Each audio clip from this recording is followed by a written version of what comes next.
In his dealings with humans, God always issued warnings to keep them safe in the life. Adam, the first human to be created, was warned that if he ever disobeyed a specific order that Jehovah had given him, he would lose his life. That's according to Genesis chapter 2, verses 15 through 17, and chapter 3, verse 19. The Bible tells us that Adam disobeyed the order and eventually paid with the loss of his life. Adam's disobedience made him a sinner, or someone who acts counter to Jehovah God's orders or laws, according to 1 John 3, verse 4. As a sinner, Adam lost his original perfection and became more prone to committing other wrongful acts that displeased Jehovah. Worse still, it was in that sinful condition that he later became father to sons and daughters who also were born with a natural tendency to commit sin or break God's laws. What was the result of their sinning? James chapter 1 verse 15 tells us that when we sin, it brings forth death. The wages sin pays is death, says the Apostle Paul at Romans 6:23. Through his prophet Ezekiel, Jehovah declared that the soul or the person who sins is the one who will die, according to Ezekiel chapter 18, verses 4 and 20. The Apostle Paul explains at Romans chapter 5, verse 12, that Adam's sin introduced death into the world of mankind, for all men and women have inherited his sinfulness and become sinners. All have sinned and fall short of the glory of God, says Romans 3:23. This is why we all die. As Adam's first batch of sinful descendants kept on multiplying, the record at Genesis chapter 6, verses 5 and 11 tells us that Jehovah saw that man's wickedness was great on the earth, and that every inclination of the thoughts of his heart was only bad all the time. The earth had become ruined in the sight of the true God, and the earth was filled with violence. This description of the overall condition of mankind some 4,300 years ago portrays with much exactitude the situation that also prevails in today's world. However, even in those days, there was a man who stood out among his contemporaries. He was righteous and did the things that were pleasing to God. His name was Noah. Jehovah used Noah as his messenger or prophet to issue a warning to all humans then living.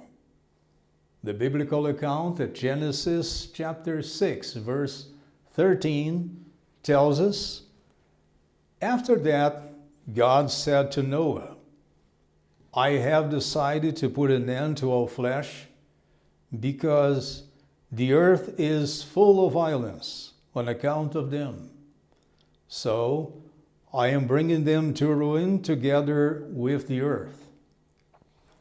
In verse 17 of the same chapter, he added, As for me, I am going to bring flood waters upon the earth to destroy from under the heavens all flesh that has the breath of life. Everything on the earth will perish. For decades, as a preacher of righteousness, Noah warned the people of his day about the flood, but they kept ignoring it. Jesus told his disciples that the people disregarded Noah's warnings until the flood came and swept them all away, according to Matthew 24, verse 39.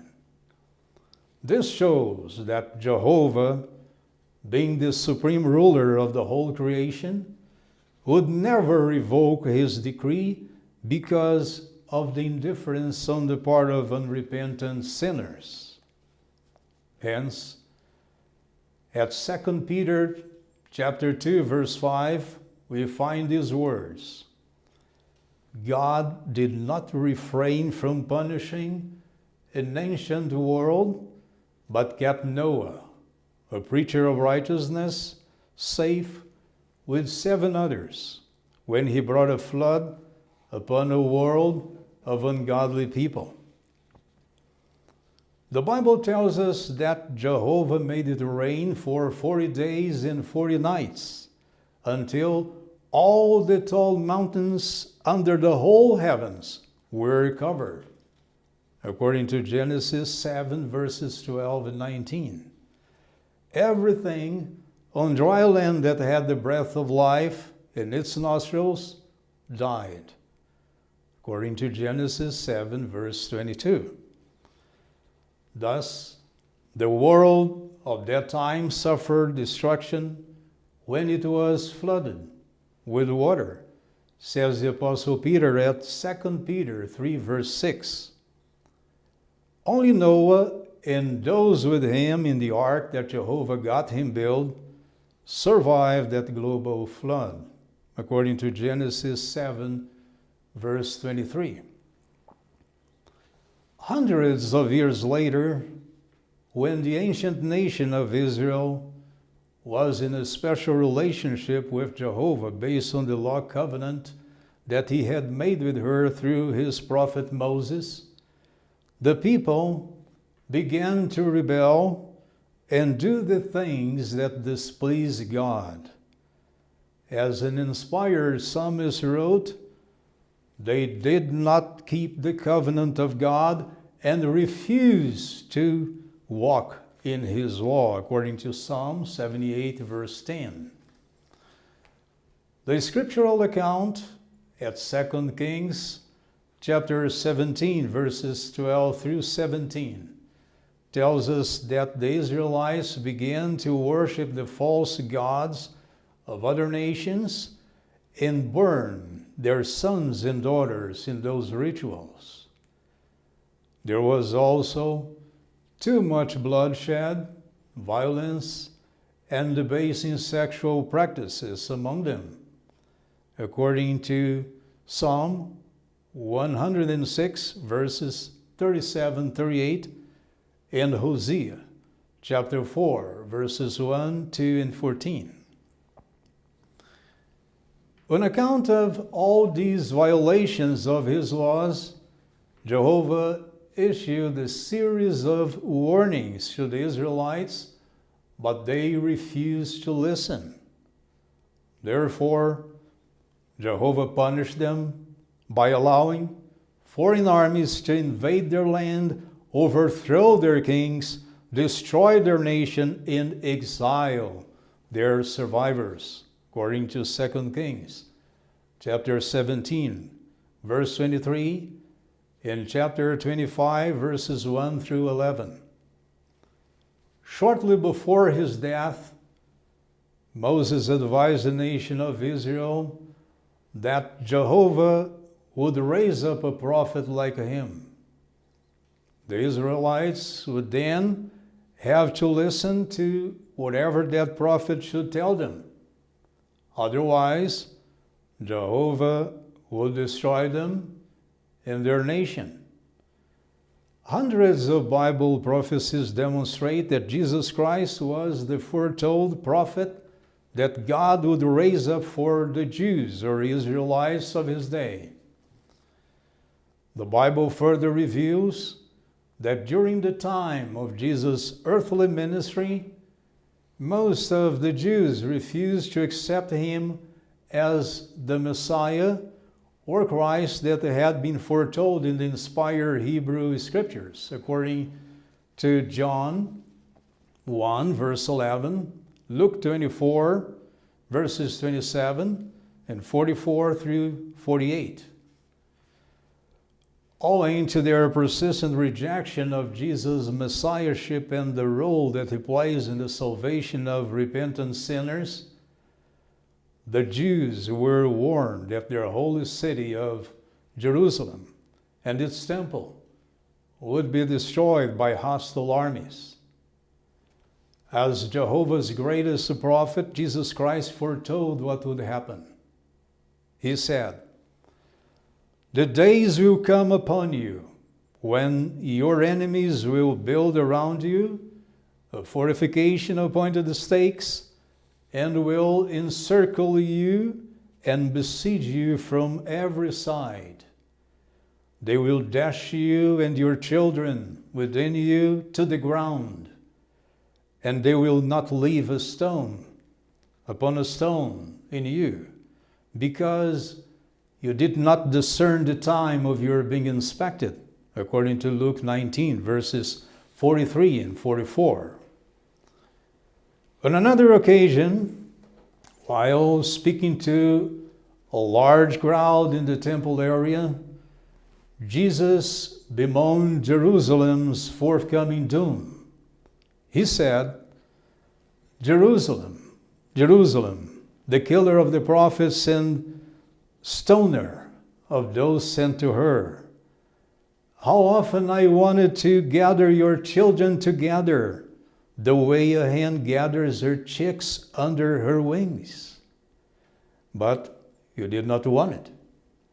Look, your house is abandoned to you." Matthew 23, verse 37. Secular history confirms that Jesus' prophecies regarding the siege and destruction of Jerusalem were fulfilled in 70 CE, when the Roman general Titus and his legions built a fortified fence of pointed stakes around the city so as to starve it into surrender. At that time, Jerusalem was bursting at the seams with over 1,200,000 people who had come from different parts of the world to attend the Passover festival there.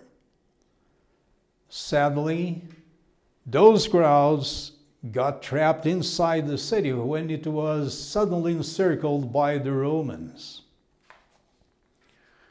Hunger quickly spread among the besieged crowds, claiming thousands of lives every day.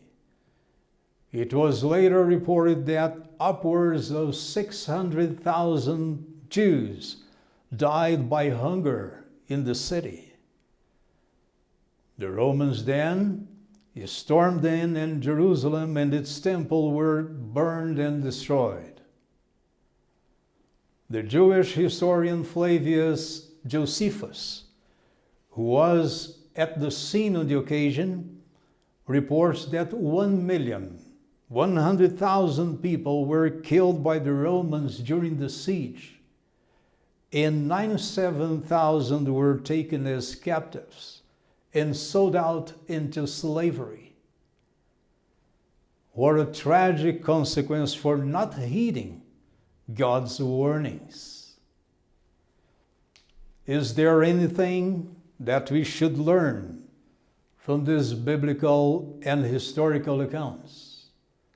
Absolutely. At Romans 15, verse 4, the Apostle Paul tells us that all the things that were written beforehand in the Holy Scriptures were written for our instruction. He also emphasized at 1 Corinthians 10, verses 1 through 11, that the things that happened as punishments to those in the Mosaic Law covenant who did not heed the divine warnings in the past serve as an example. And those accounts were written for our instruction, upon whom the ends of the ages have come. The expression ends of the ages, as used in the New American Standard Bible, is a literal English translation of teleton aeonios in Greek. The same expression also appears in several Bible translations, such as the American Standard Version, the Amplified Bible, the Christian Standard Bible, and the Darby translation.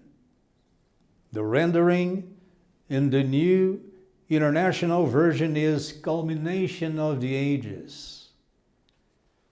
What is Paul telling us then at 1 Corinthians 10, verse 11?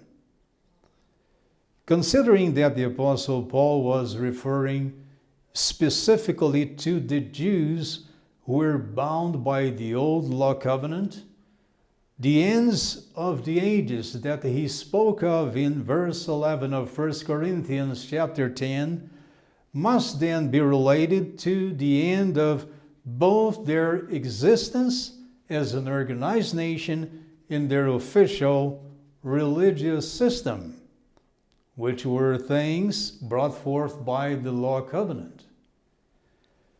When the Israelites camped near Mount Sinai shortly after their release from Egyptian slavery, Jehovah had Moses tell them these words: "Now, if you will strictly obey my voice and keep my covenant, you will certainly become my special property out of all peoples, for the whole earth belongs to me. You will become to me a kingdom of priests in the holy nation," according to Exodus 19, verses 5 and 6. The scriptures thus make it clear that prior to the law covenant that Jehovah made with the Israelites, they were not yet structured as a free nation with a territory that they could call their own, nor had they any legally established arrangement for their religious practices. The Apostle Paul further explains at Colossians 2, verses 13 and 14, that with Christ's death in 33 CE, the law covenant with all of its peculiar features and decrees came to an end. At Hebrews 9, verse 26, the same apostle explains that Jesus Christ has appeared once for all at the end of the ages to put away sin by the sacrifice of himself, according to the English Standard Version. Although the old law covenant had been rendered invalid by Christ's sacrifice in 33 CE, the Jews continued to offer animal sacrifices and officiate priestly services at the temple in Jerusalem for 37 more years. Then, in 70 CE, the Romans brought a screeching halt to their national arrangement and their religious activities at the temple. Thus ended the Jewish age, with all of the old law covenant features that marked it off in such a unique way. Jesus Christ's sin-forgiving sacrifice and the new covenant mediated by him introduced a new age, or epoch, as it were. The new covenant that Jehovah put in place opened a new way not only for the Jews, but also for all repentant humans to worship and approach Him without the need to go to a literal temple in order to offer animal sacrifices prescribed by the old law covenant, according to Matthew 26, verse 28, 1 Corinthians 11, verse 25, Hebrews 12, verses 22 through 24, John chapter 4, verses 19 through 21 and 23 and 24. The ages, or epochs, may be defined as periods of time characterized by certain particular features, occurrences, and prominent developments that distinguish them from other ages and epochs, whether having or not datable bounds. This is borne out by terms that have become quite prosaic among us, such as industrial age, space age, and nuclear age. However, the most important factor about the ages or epochs is not so much their length or how long they last. The outstanding events, developments, and particular features that make them known for are what really matters. Without these particular features to fill it, the period itself would not constitute an age or an epoch, properly said, but just time. However, it should be emphasized that man is the chief protagonist behind the production of the outstanding events, achievements, and other features that become the distinctive marks of the different ages. Without the human factor, the ages or epochs would be stripped of their historical significance.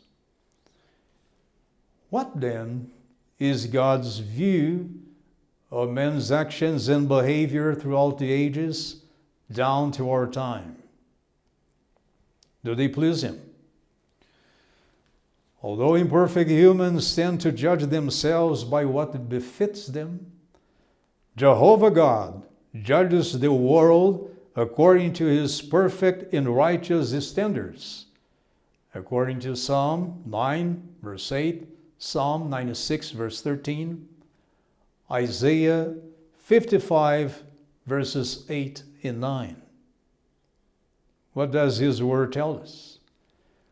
The Scriptures portray the world of mankind as away from God, having no regard for Him, and engaging in all sorts of badness and sinful practices, according to Psalm 14, verses 2 and 3, Proverbs 15, verse 29, and Romans chapter 3, verses 12 through 18. The current world has become just like the world or the ungodly human society that lived before the global flood in Noah's day. The world does not love God, nor those who are like Noah. Like in those days, the earth is corrupt in the sight of God and is filled with violence, according to Genesis 6, verse 11. In this respect, history is repeating itself. Jesus Christ and His followers were hated and persecuted by the world or the wicked human society of their times. At John 7, verse 7, Jesus explained that the world hated Him because He exposed the works of the world as wicked. The world also hated Jehovah, for whoever hates His Son, Jesus Christ, also hates Him, according to John 15, verse 23. At John 17, verse 16, Jesus said in regard to his disciples, "They are no part of the world, just as I am no part of the world." For that reason, the world hated them, according to John 15, verses 18 through 20. Why all this hatred? The Apostle John tells us that the whole world is lying in the power of the wicked one. 1 John 5, verse 19. Hence, there is someone very wicked or cruel who exerts power or authority over all humans who are alienated from God, according to Ephesians 4:18. Jesus Christ referred to him 3 times as the ruler of the world. At John 12:31, John 14, verse 30, and John 16, verse 11. On one occasion, this ruler of the world showed Jesus all the kingdoms or governments of the world and told him that he had authority over all of them, according to Luke 4, verses 5 and 6. Jesus did not dispute that claim, for it was true. At 2 Corinthians 4, verse 4, the Apostle Paul referred to this ruler of the world as the God of this age, meaning the whole block of things brought forth by men's actions and lifestyle. The intent of the God of this age is to blind the minds of the unbelievers so that they remain in spiritual darkness. Revelation 12, verse 9, identifies this wicked ruler of the world as the original serpent, the one called devil and Satan, who is misleading the entire inhabited earth or humankind. But the devil is not alone. The latter part of the verse just quoted shows that he has angels or demons who are associated with him in his wicked activities. At Ephesians 6, verses 11 and 12, the Apostle Paul advises God's servants to put on the spiritual suit of armor so that they may resist the machinations of the devil. And then he adds, because we have a struggle, not against blood and flesh, but against the governments, against the authorities, against the world rulers of this darkness, against the wicked spirit forces in the heavenly places. The governments, authorities, and world rulers of this darkness are not made of blood and flesh. Hence, they are not humans.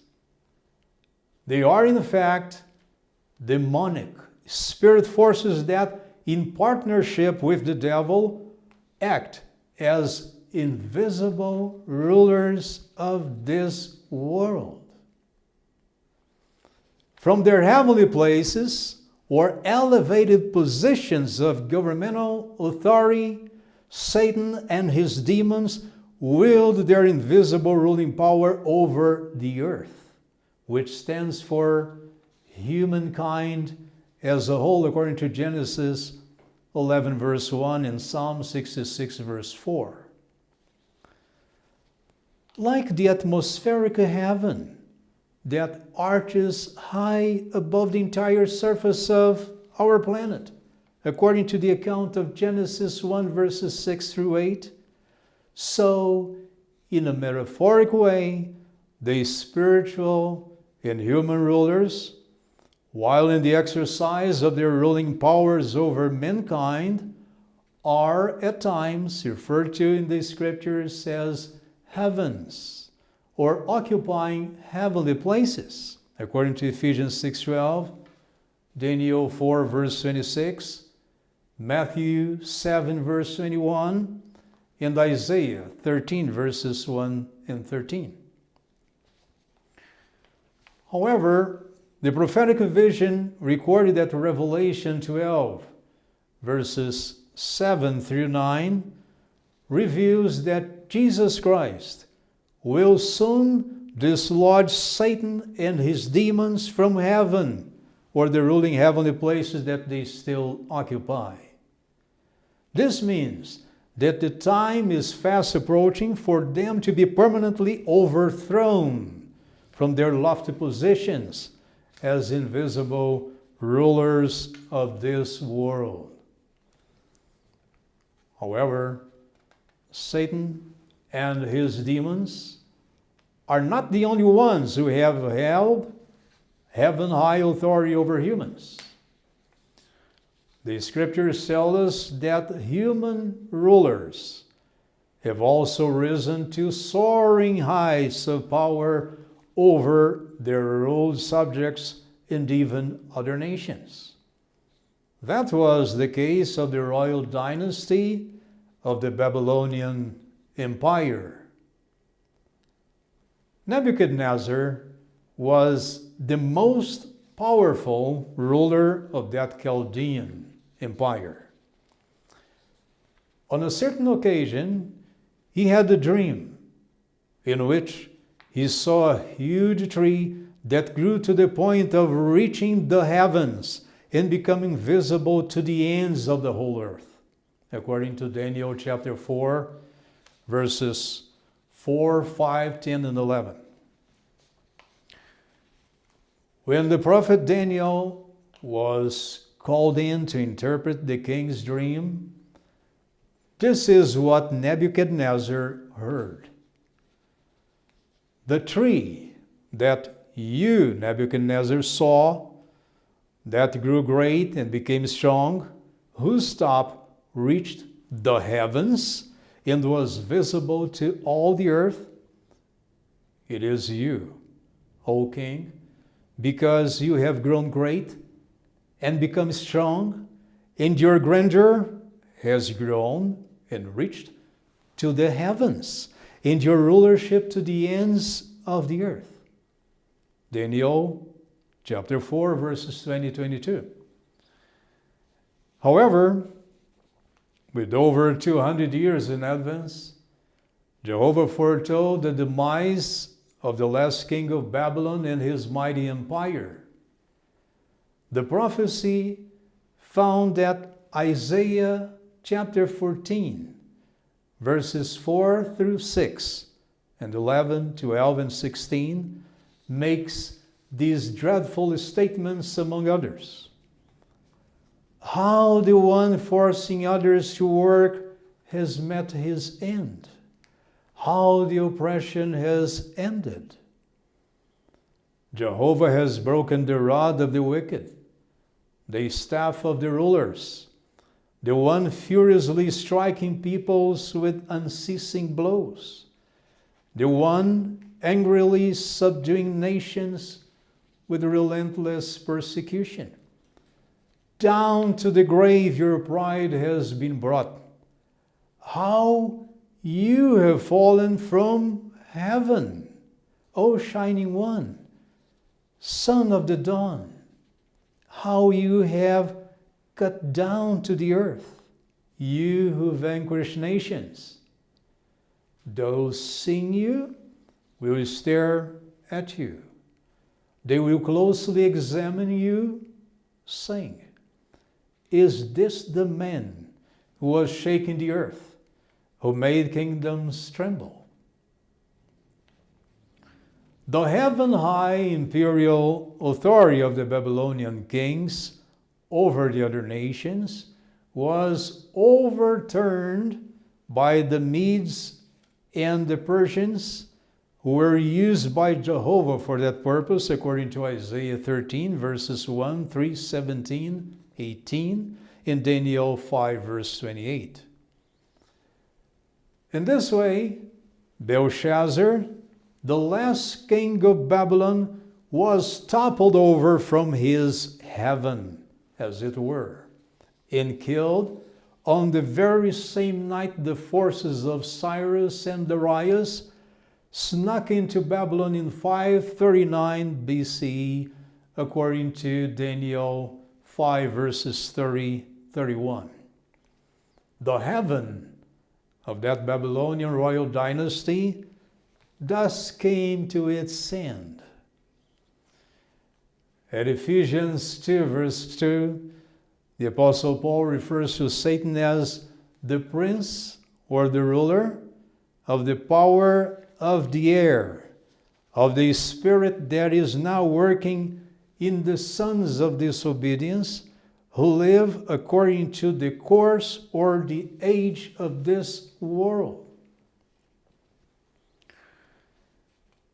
The air or the spirit that Satan exhales like a toxic and poisonous gas into the world of mankind, and that is inhaled by it, has the power to influence the minds and hearts of those who refuse to submit to God's laws.